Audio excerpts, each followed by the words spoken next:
Right, hello. I need to start my interview. Hello, I'm Luke. This is Matthew.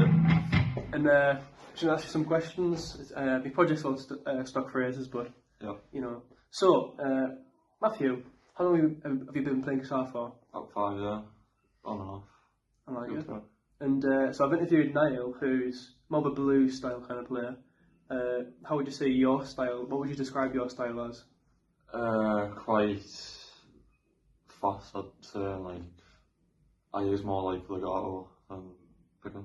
Yeah, and would you say your genre is I'd say it's like heavy metal. And heavy metal?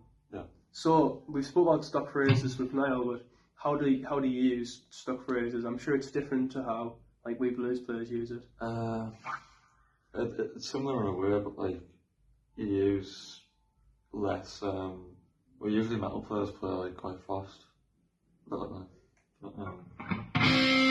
say for example, like a blues, like it'd be like.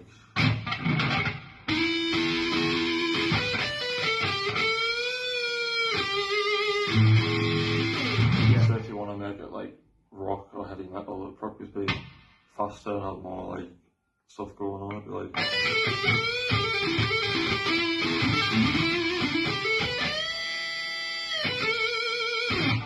Sort of like that.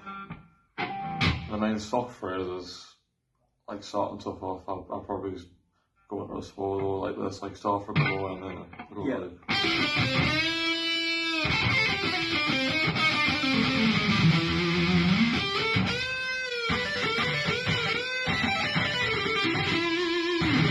And just work my way up basically. So it is similar to blues in a way, but like.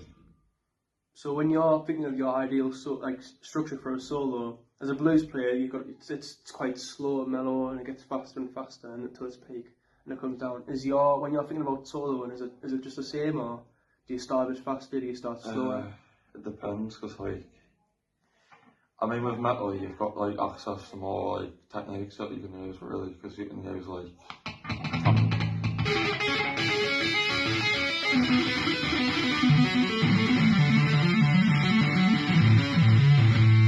So you start off by like tapping the wood.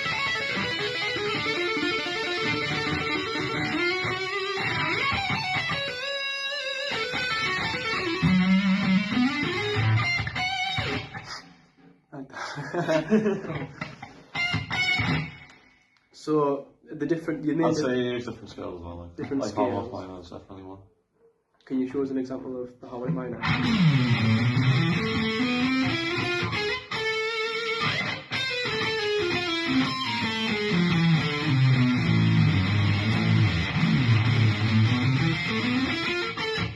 Is harmonic minor the main scale that's used in metal, or is it? I'd say it's quite common. Like. Is pentatonic used quite often, or? Yeah, most bands use pentatonic.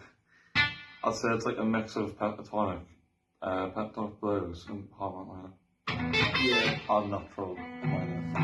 I know that you've played a bit of blues in the past. Would you say that walking from blues to metal is quite easy? Is there a lot of techniques and things that carry over? Yeah, definitely. I mean, you don't. I wouldn't say use double stop as much like as blues. You do more often.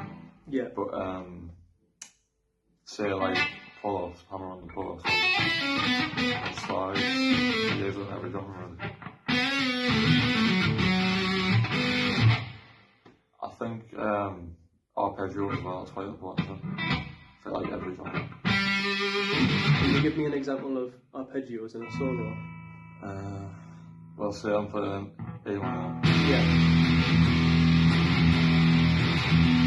I'll go like.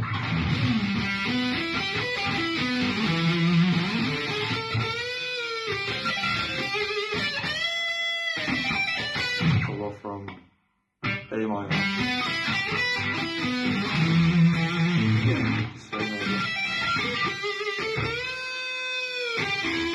You just play over the chords and use an arpeggio. Yeah. If you were on a stage and you were playing with your band and somebody said, "Right, Matthew, solo now," what's going through your head when in those I'm thinking about, few like, seconds before you've got to play? What chords I'm hearing. And like, depending on like how the song is, if it's slow or fast, I'll probably like use different techniques. Yeah. Like, if it's slow, I'll probably like have more feel. I'll use like more like legato and like playing like really fast up and down, like I won't do that if it's like slow. I'll just be like.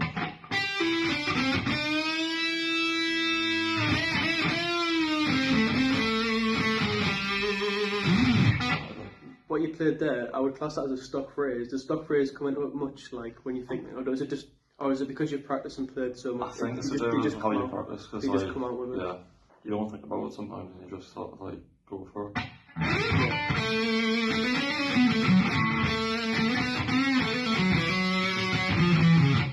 Is there any advice you would give to any guitarists starting out that want to get into your genre and they want to play heavy metal and stuff, and they're trying to improvise and they just can't do it? I'd say try and learn the fretboard, like the notes, what notes you're playing.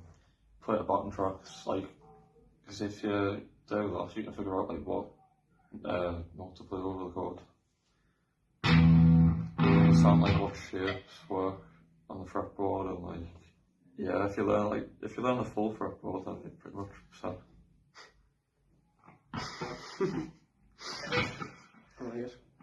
Well, that was Matthew. Thank you very much for the interview.